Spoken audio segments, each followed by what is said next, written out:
Welcome to Pink Radio with Prestige. This is the place for you, the diva boss entrepreneur who needs quick tips on building your crave-worthy brand. This is your host, Nicole Doss, CEO of the Prestige Society, a membership organization for women entrepreneurs who believe in building powerful networks while slanging in their industries. So I want you to go ahead and grab your favorite cup of coffee and get your favorite tips right here with Prestige. Hey, everyone. It's your girl, Nicole Doss, and thank you for coming to another episode. We've actually changed the name of this podcast, and it's just called Prestige Radio with Nicole Doss. So thank you so much for coming. We are going to make sure that we do all of the changing of our branding and our marketing so that you guys are not confused and you know exactly where you are listening, what you're listening to, and listen, everything else stays the same, where we give you all of the awesome gems that you need in order for you to build your business. So let's talk about a few updates. I am wrapping up membership. We've had so many awesome applications of phenomenal girl bosses.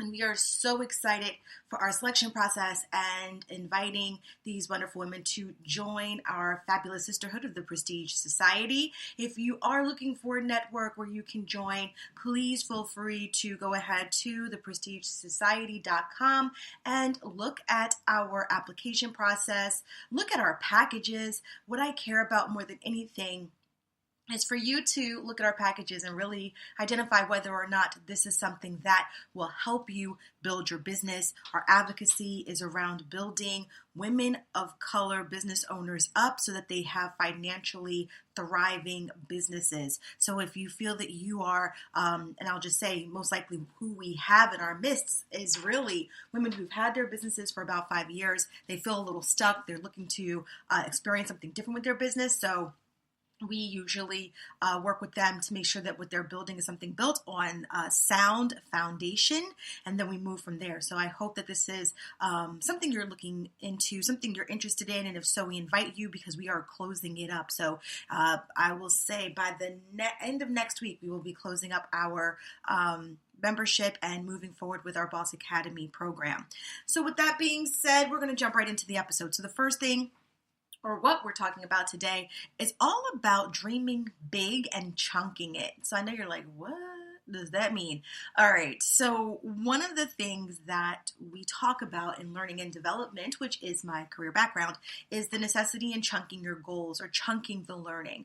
Usually when it comes to andragogy, and andragogy is the study of how adults learn, is that there is this space where there's just so much information, there's just so many things for you to learn that you have what we like to call cognitive overload. And that's the same thing whenever you're thinking about your goals. So what happens during cognitive overload? Well, you probably have seen it with your kids. You've probably experienced it yourself, where when it's just too much information and it seems overwhelming, you at that moment may find yourself shutting down. Like, you are over it. You are good. You can't take it anymore. You're going to now completely focus on something else that's not going to frustrate you because you just can't deal with it. I notice it a lot with my kindergartner, where if she really struggles with something, most recently she was really struggling with trying to get her S perfect, and it was just too much for her. She literally put her head down, put her pencil down, and was just like, I am not doing this because it's too much. This is what happens from an entrepreneurial standpoint when we take on really big goals that seem really awesome conceptually, but then when it comes time for us to do the work and it seems so overwhelming, there's some kind of shutdown that takes place. That shutdown may look like us, stopping anything and just kind of vegging out and just not doing any work towards building the brand. It may look like quitting altogether. It may look like maybe hanging an idea up on the shelf. Whatever the case may be, we just shut down mentally from that particular thing. And that's really a defense mechanism that we've created so that we can just say, you know what, I'm not doing this right now. We're either protecting ourselves from thinking that we're failures, or protecting our feelings from getting hurt, or even protecting ourselves from feeling rejected if customers do not seem receptive to an idea that we've pushed to market. So when we talk about chunking goals, the whole point of chunking goals, just like what we do with chunking our learning, is saying instead of looking at something in its totality, instead of saying, okay, look at this really big thing, and then, if we can't accomplish this really big thing, then that's it, we failed. We say, well, let's look at the incremental steps it takes for us to get there, and how do we go about accomplishing those incremental steps. Human nature, we want instant gratification. I always equate this to my weight loss goals. I think that even when I was smaller, like I'm talking 40 pounds smaller, I thought I was ginormous, and I wanted to be actually 20 pounds lighter.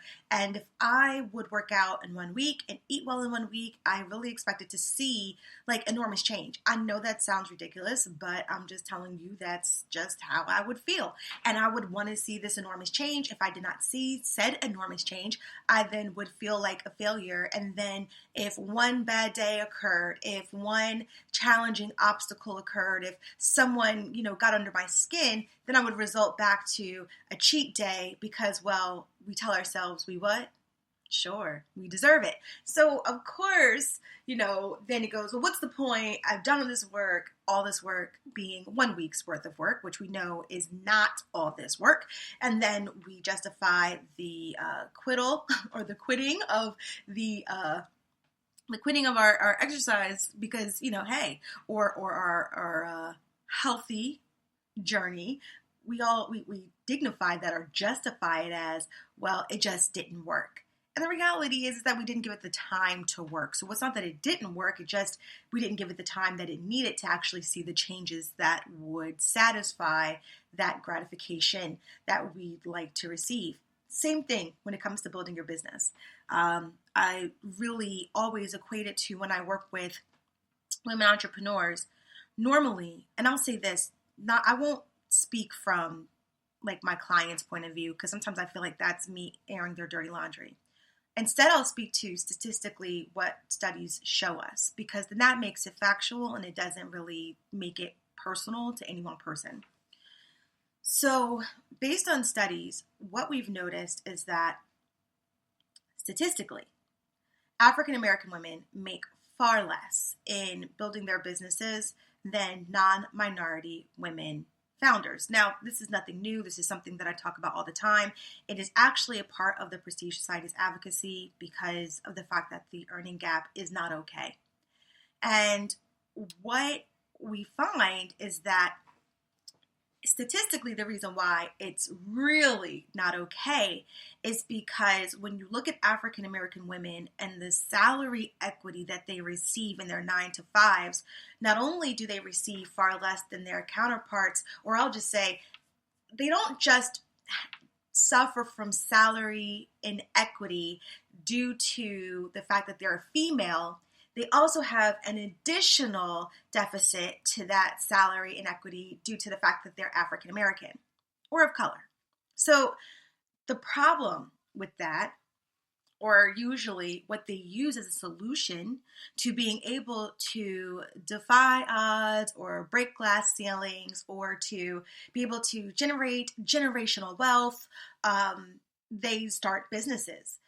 They start businesses so that they can create additional income or be able to break glass ceilings that they may not be able to do in their 9-to-5. I usually say to women whenever I'm speaking, whenever I'm talking about anything, we talk about, when you're building your business, you creating a corporate ladder of your own because you basically are building the opportunities of your business yourself instead of depending on a culture or of the acceptance of a particular organization to say, hey, you kind of fit.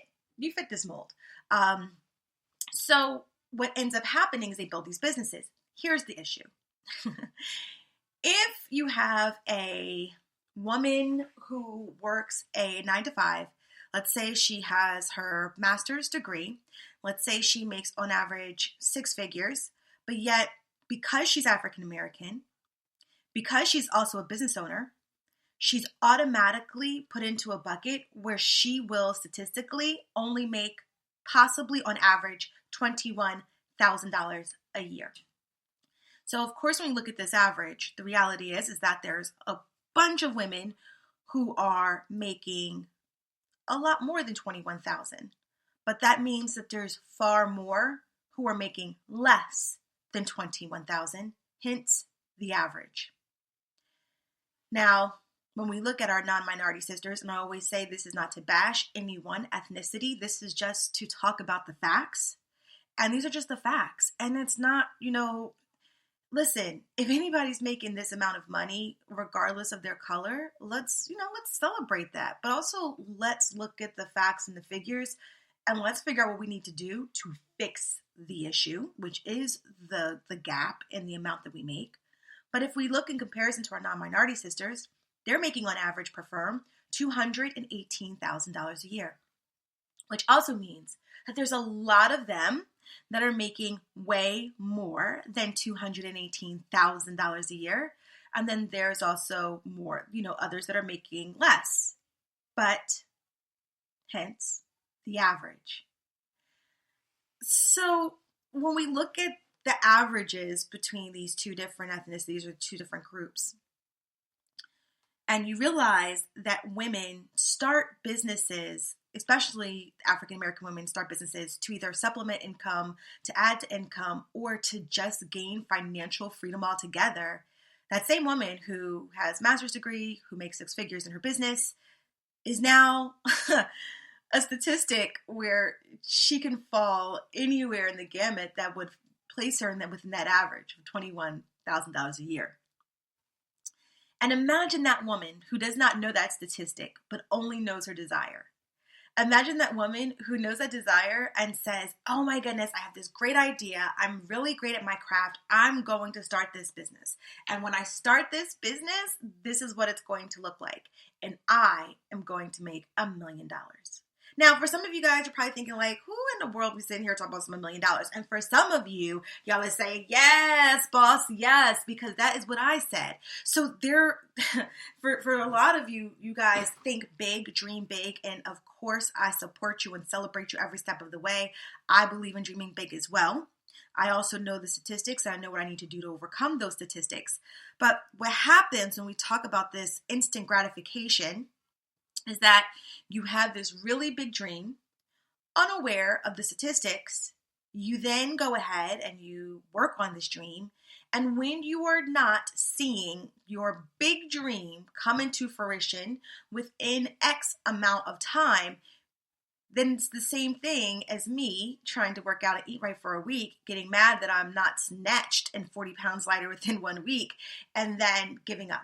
We see the same thing with the business. You experience challenges because you aren't seeing these things, and then you get upset. So the whole purpose around dreaming big and chunking it is really around the fact that, or really based on the fact that what we want you to do is to, yes, dream big, but learn how to create incremental milestones that show that you are winning and you are on the path to being able to reach that larger goal, even if you have not accomplished that particular large goal all in one foul swoop. Because the reality is that you just won't. So I want to share with you three steps that I do. So what I'll do for the sake of this conversation, because I will say this is probably one of those things that would do better if we were virtual. I mean, the virtual, meaning you could actually see it and it was something visual that you could see. So I'm going to break it down and I'm going to share with you the steps. I'm going to give you examples, and then I'm going to actually put it into like a real life anecdote, if you will, so that you can really begin to see, in comparison to what you're probably experiencing, how you can apply these particular steps as you're kicking off your year of 2021. All right. So the first thing that I want you to do is I want you to take the time to identify what is it that you want to accomplish for the year. I think that what we normally do from year to year is, we make resolutions, and the resolutions may be, and I'm just gonna, just say like, oh, I'm gonna make six figures with my business this year.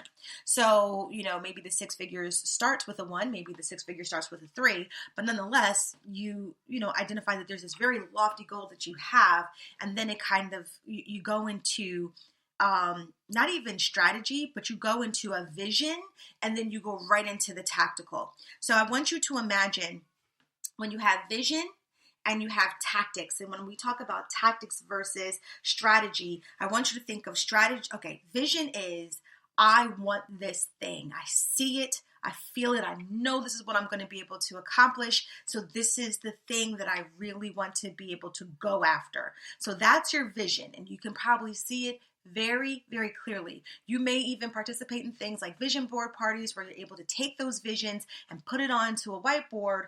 But that's your vision. Now, when we talk about strategy, your strategy is your blueprint.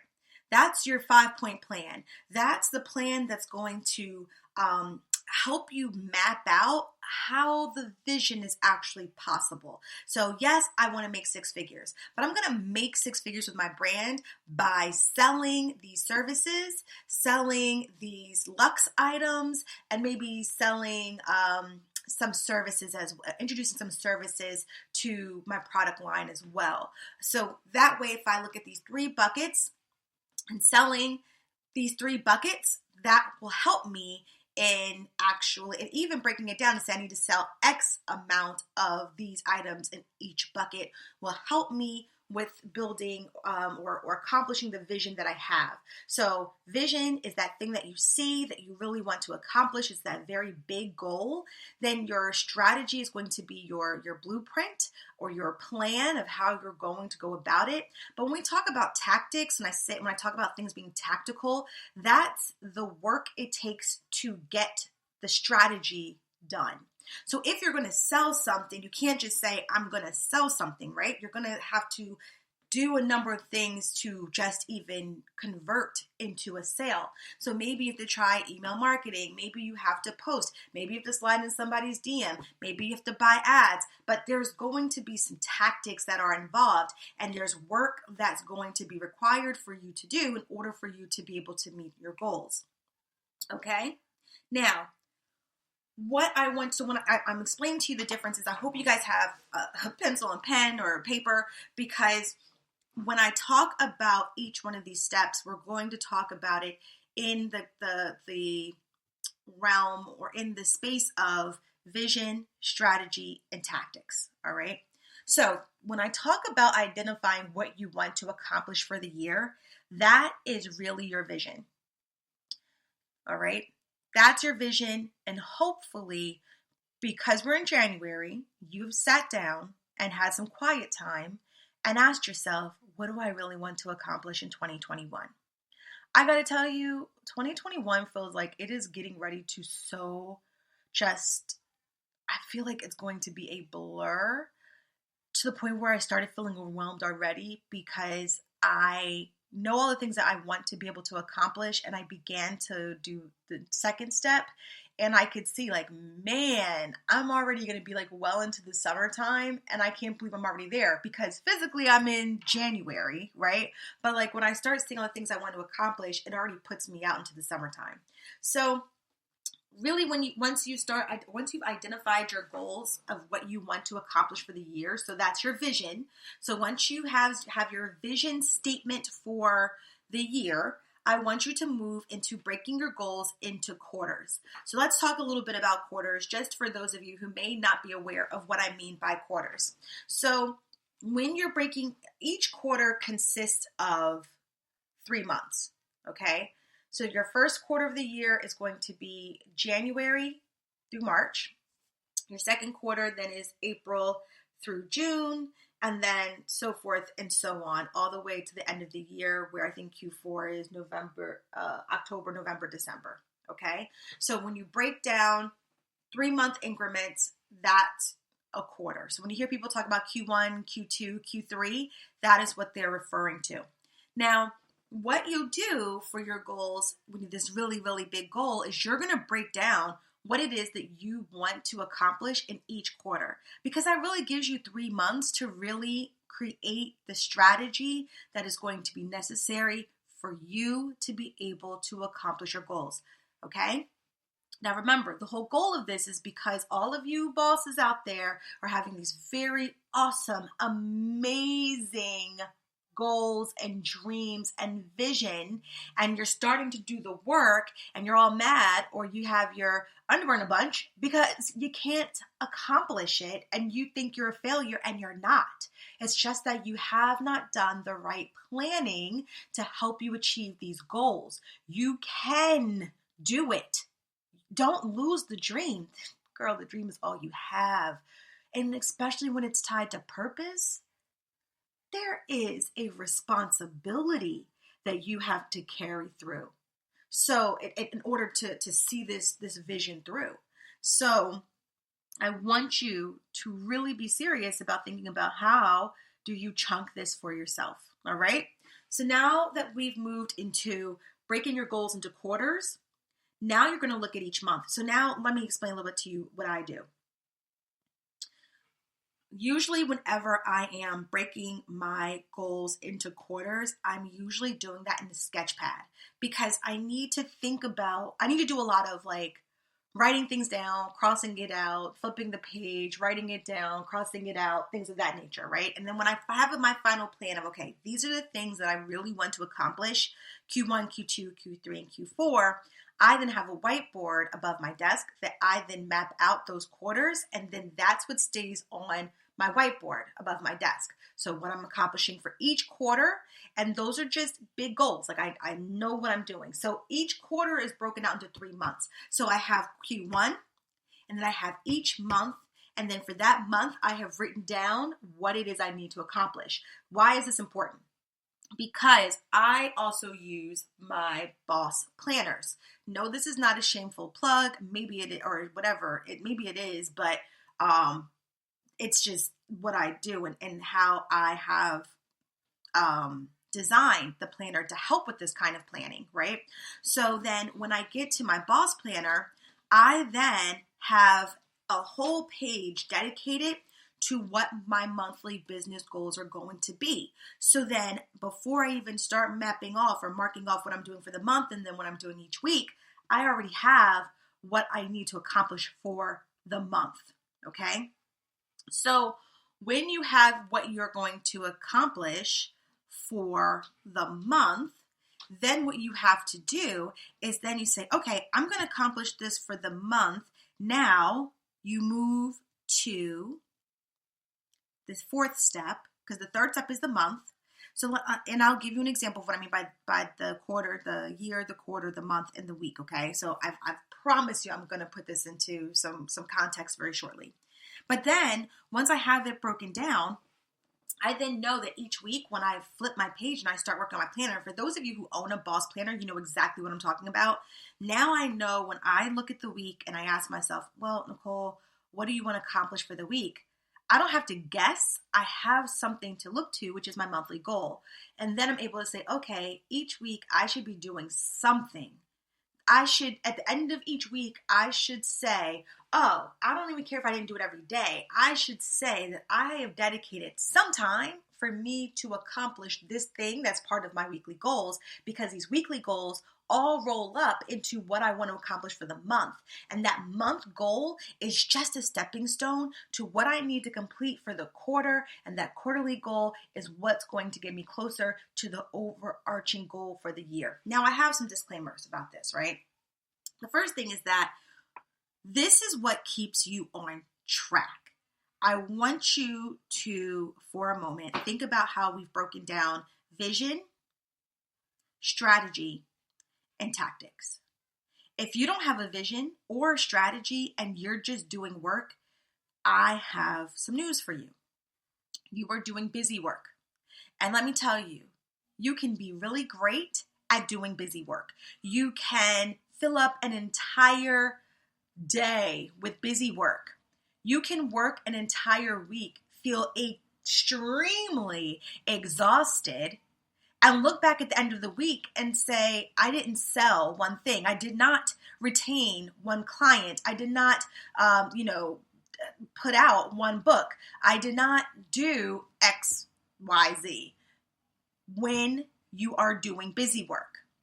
When you are focused on tactical work without vision, without strategy, and it's not without vision or without strategy, it is without vision and without strategy, guess what happens?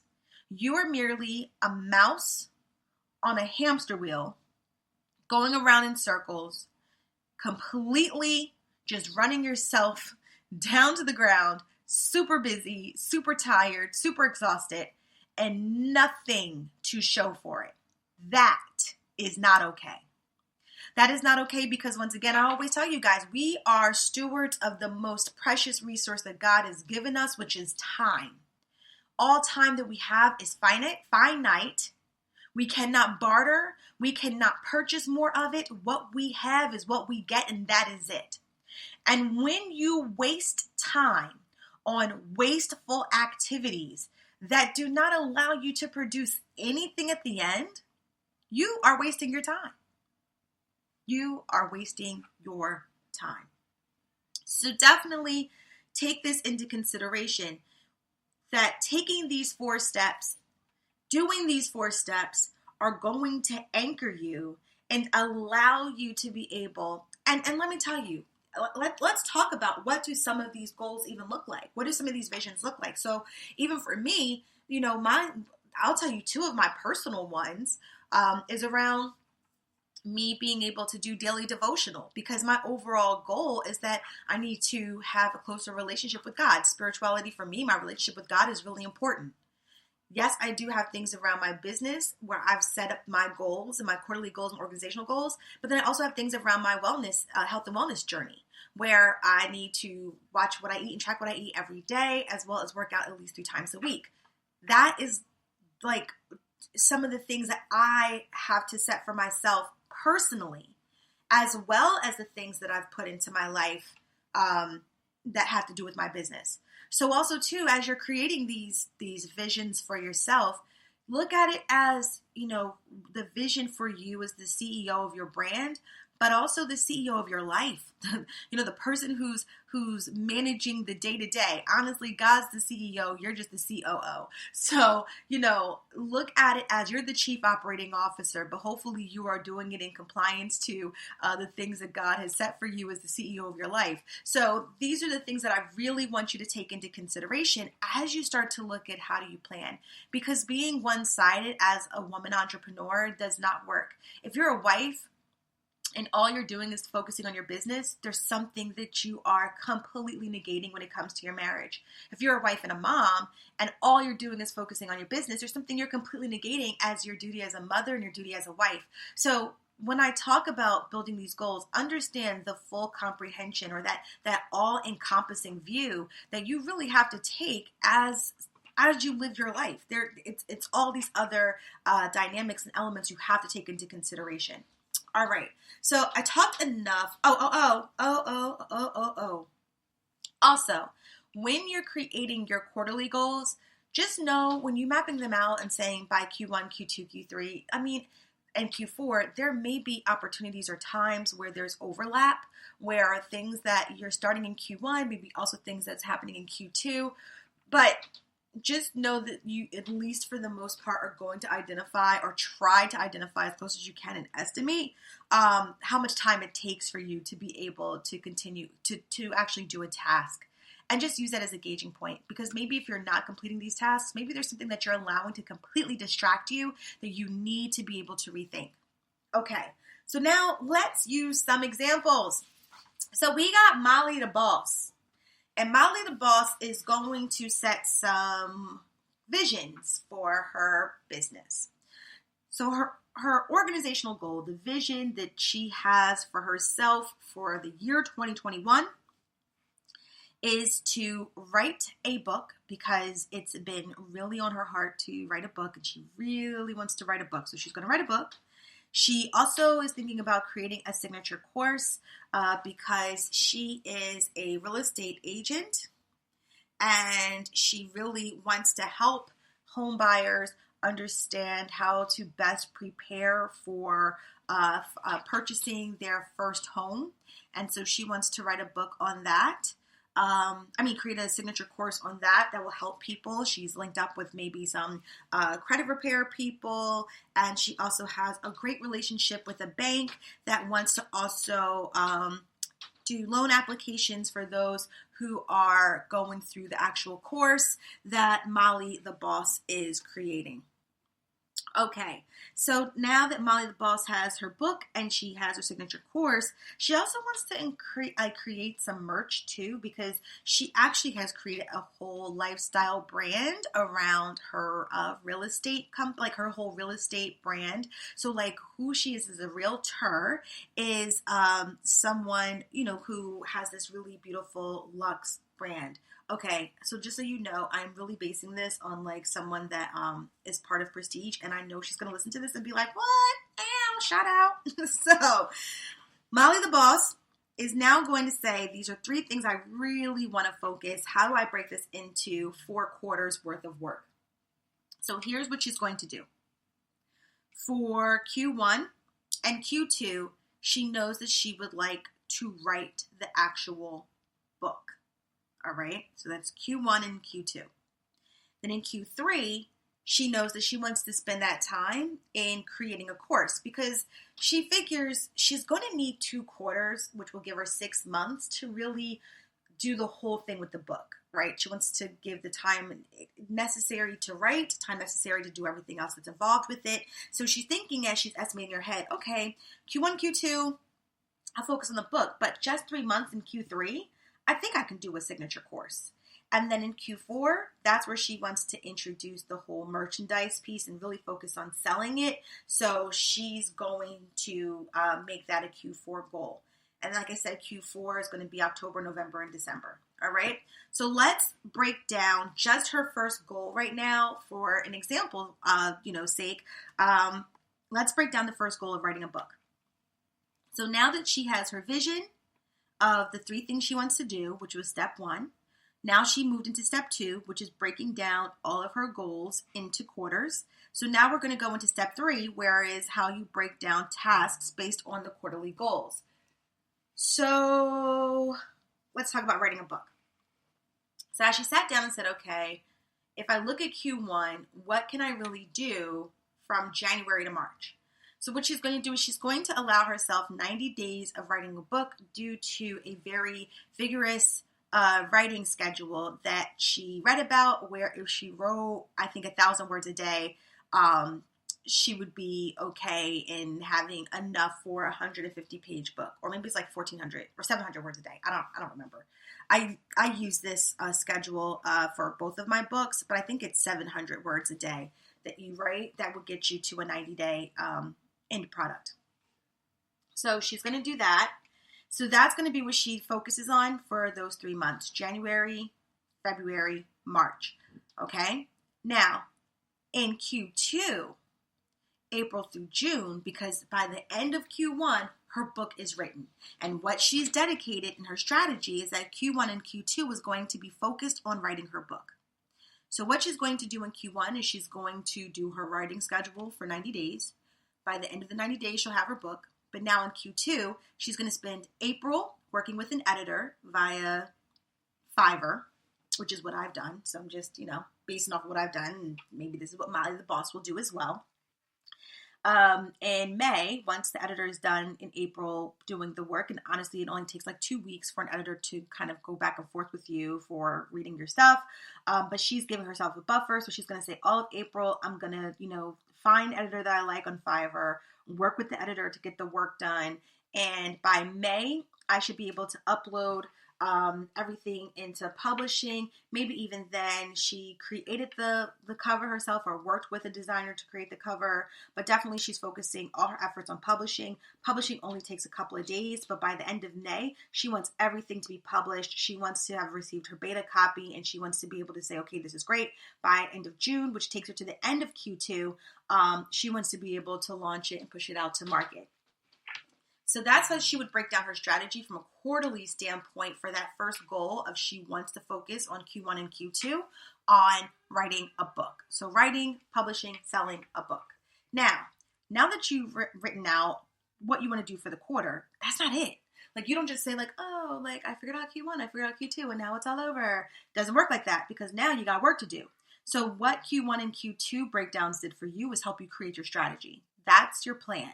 But now what you're doing with January, February, and March is now you got to figure out, well, how do you get this done? So now you have to actually create a writing schedule for yourself in January and February. You got to commit to that. And you have to make sure that from your weekly goals, you literally are saying, okay, by the end of the week, I should have written X amount of number. And then you should be placing in your daily planner time in your schedule to actually write the book. All right. So this is how you go from having a big dream, a big idea of what it is that you want to create, and then breaking it and chunking it down. Now, imagine if Molly the boss decided and just said, hey, I want to write a book. And that was it. I just want to write a book. And she has it on her whiteboard or she has it on her vision board. I'm going to write a book. And she never does anything else besides just putting that as a goal. How successful do you believe Molly will be in writing that book? I'm going to tell you, I have had 2 masterminds where women were supposed to adhere to a writing schedule, and the goal was to like help the women just want to write the book. They didn't have to pay for the mastermind or anything. It was just a group where I could give them a writing schedule and I could help them. They did not break down their Q1, Q2. They did not adhere to a writing schedule. And by the end, I had an actual book and they did not. Okay? That means that till this day, the women who were in that group still had an idea to write a book, and it's still not complete. I want you to dream big, but I want you to experience it as well. I want you to be able to accomplish all of those goals that you've set for yourself. Now, I do believe that what God has for you will not pass you, but I also believe that there's free will, and that He did say that you have to do the work. So as you start creating your goals for 2021, just merely putting it on a board and just saying, hey, this is what I want to do, it's not going to work for you anymore, because you're going to spend another year just saying there's something you want to do, and you're going to sit on that idea and it's not going to go anywhere. This is the time where you should be absolutely unapologetic for all the things that you want to accomplish in your life. And this is the time where you definitely need to make sure that you're intentional and that you are making the plans or making the strategies there. But I do believe this, and I would be, remiss if I did not add this. But when you are making those plans, you make sure that you invite the CEO of your life into that conversation. You make sure you have a conversation with God. You make sure that you are praying, you're meditating on His word, so that what you're doing is not vain or for just personal gain, but you're actually doing something to help the forward progression of those who you are meant to serve through your business. So with that, I hope you guys have an awesome, wonderful, fabulous and blessed day. I hope this whole conversation around chunking your goals has really helped you in understanding how you're supposed to really break down your year. I hope this gives you more of an insight too on how businesses actually strategize, and I hope that you're able to see some awesome wins. Listen, we have a Facebook group now. Come please join us. We would love to see you in there. And also to, share with us how you break down your goals. Share how breaking down your goals in quarterly and within each quarter helps you in being able to accomplish goals. And that's it, guys. I'll talk to you next time. Bye.